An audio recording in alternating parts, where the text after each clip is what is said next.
Assalamualaikum warahmatullahi wabarakatuh. Perkenalkan, nama saya Verwan Engbo, NIM 2011S146, kelas D3B Analisis Kesehatan. Di sini saya akan mempresentasikan tentang upaya pencegahan penyakit kecacingan di Indonesia.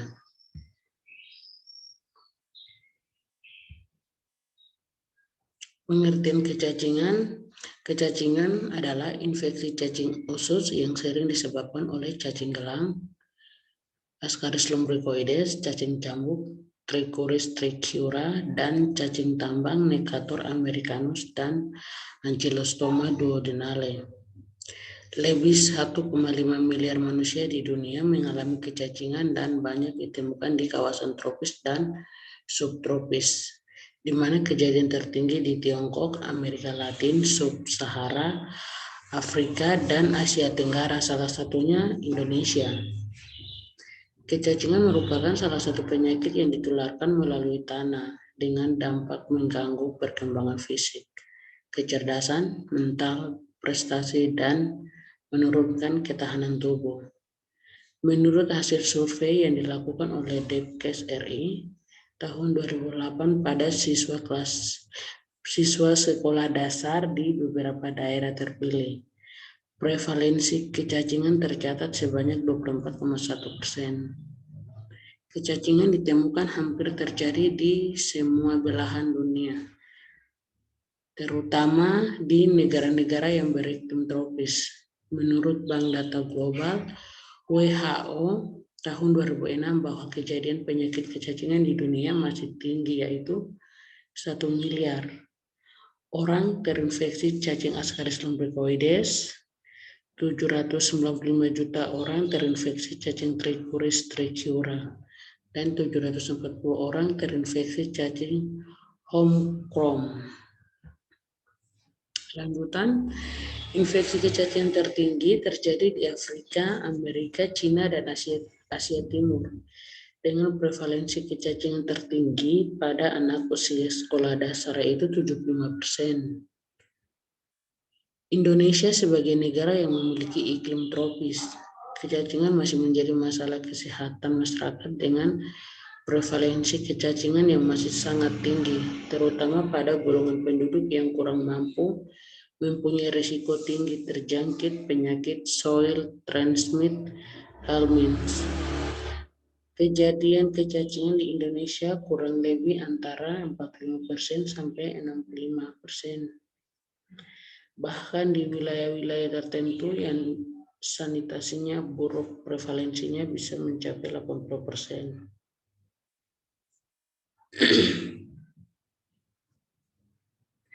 Hasil survei menurut hasil survei kecacingan di sekolah dasar di 27 provinsi Indonesia menurut jenis-jenis cacing tahun 2002 sampai 2006, didapatkan bahwa pada tahun 2002 prevalensi Ascaris lumbricoides 22,0%, Trichuris trichiura 19,9%, dan Omicron 2,4%. Tahun 2003 prevalensi Ascaris lumbricoides 21,7%, Trichuris trichiura 21,0%, dan Omicron 0,6%. Tahun 2004 prevalensi Ascaris lumbricoides 16,1%, Trichuris trichiura 17,2%, dan Omicron 5,1%. Tahun 2005 prevalensi Ascaris lumbricoides 12,5%, Trichuris trichiura 20,2%, dan Omicron 1,6%. Dan pada tahun 2006 prevalensi Ascaris lumbricoides 17,8%, Trichuris trichiura 24,2%, dan Omicron 1,0%.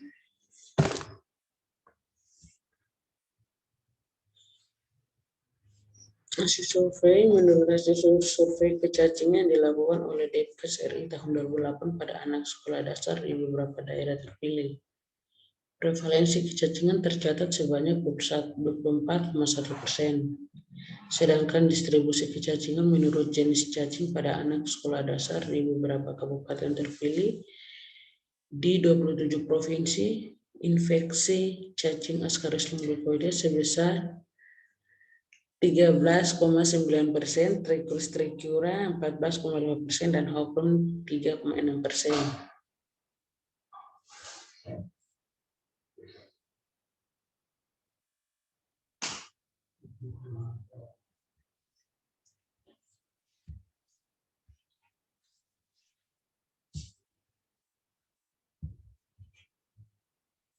Jenis-jenis cacing.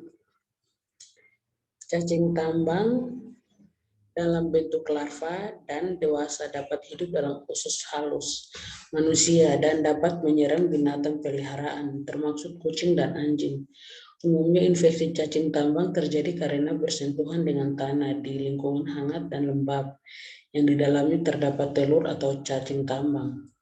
Cacing tambang dewasa dengan panjang sekitar 5-13 mm dapat menembus kulit, misalnya melalui telapak kaki yang tidak menggunakan alas, kemudian masuk ke sirkulasi darah dan ikut terbawa ke dalam paru-paru dan tenggorokan. Jika tertelan, maka cacing akan memasuki usus.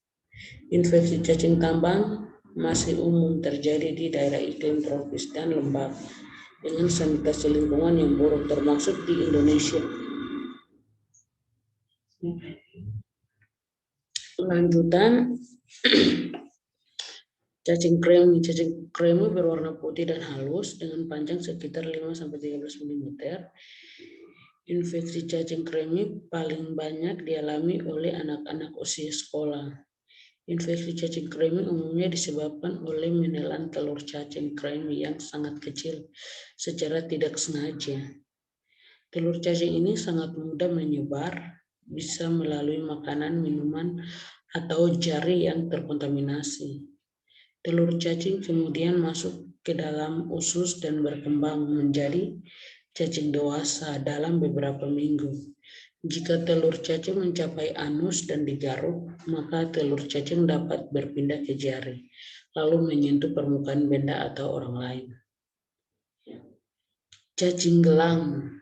Cacing gelang ini Cacing ini berukuran cukup besar dengan panjang sekitar 10-35 cm. Cacing gelang dapat masuk ke dalam tubuh manusia melalui tanah yang telah terkontaminasi telur cacing. Ketika masuk ke dalam tubuh, telur akan menetes di usus, kemudian menyebar melalui pembuluh darah atau saluran getah bening ke organ tubuh lain seperti paru-paru atau empedu. Pantat gatal merupakan salah satu gejala untuk jenis cacing Enterobius vermicularis. Pada spesies cacing ini, indung cacing keluar dari lubang anus, biasanya di malam hari ketika kita tidur, dan meletakkan telurnya di daerah perianal sekeliling anus. Cara penularan kecacingan melalui spray tempat tidur. Biasanya cacing kremi bertelur di malam hari saat pengidap sedang tertidur. Berbagi handuk dan pakaian selain terdapat di spray. Telur cacing kremi juga bisa ditemukan di pakaian dan handuk yang terkontaminasi. Melalui kuku penjaga anak, melalui makanan, kaki yang langsung berhubungan dengan tanah yang mengandung vektor cacing karena tidak mengalami alas kaki.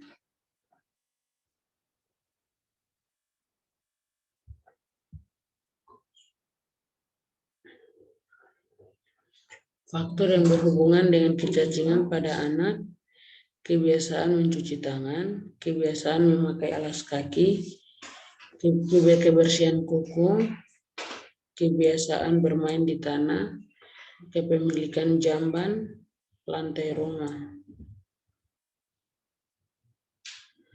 Penyebab cacingan menyentuh objek yang memiliki telur cacing, terutama jika Anda tidak mencuci tangan setelahnya.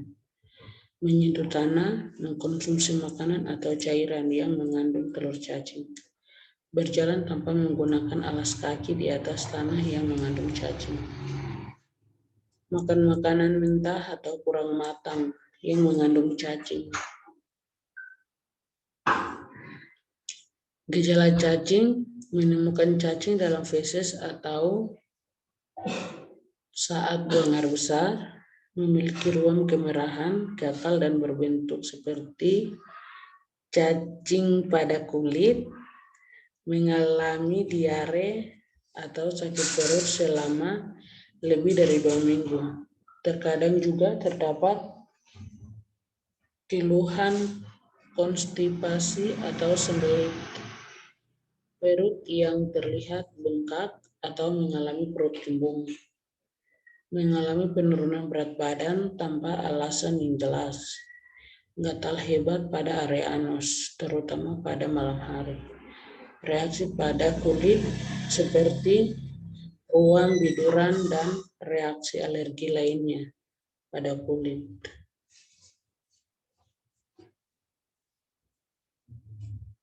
Lanjutan, rasa gelisah dan kecemasan timbul karena adanya iritasi akibat zat beracun dan sisa metabolisme cacing kepada sistem saraf pusat manusia, merasa lelah dan kurang tenaga, nyeri sendi dan otot.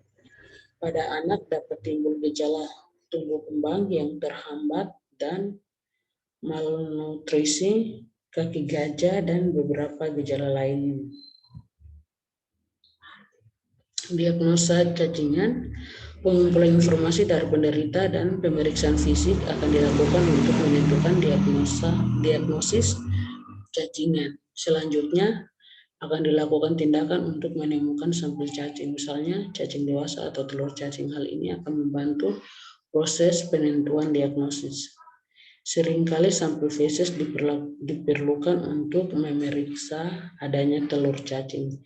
Selain itu dapat juga dilakukan pemeriksaan sampel darah, misalnya dalam kasus filarisasi, yaitu kaki gajah. Metode diagnosis yang dilakukan dapat berbeda-beda. Hal ini bergantung dari jenis cacing yang menginfeksi. Pencegahan cacingan, menjaga kebersihan dan membiasakan diri untuk mencuci tangan, terutama setelah menggunakan kamar kecil, sebelum makan atau mempersiapkan makanan. Bawalah cairan desinfektan yang dapat digunakan sepanjang hari. Cuci buah dan sayur hingga bersih sebelum dimasak. Masak makanan hingga matang, perhatikan bahwa berbagai sumber protein perlu suhu tertentu untuk mencapai kematangan masing-masing. Konsumsi air putih dalam kemasan atau air putih yang matang. Berikan obat cacing pada hewan peliharaan secara rutin, terutama untuk anjing dan kucing. Buang kotoran hewan peliharaan di tempat sampah secepatnya. Gunakan masker dan sarung tangan saat melakukan hal ini. Selalu gunakan alas kaki, simpan alas kaki yang digunakan untuk aktivitas luar ruangan di luar rumah.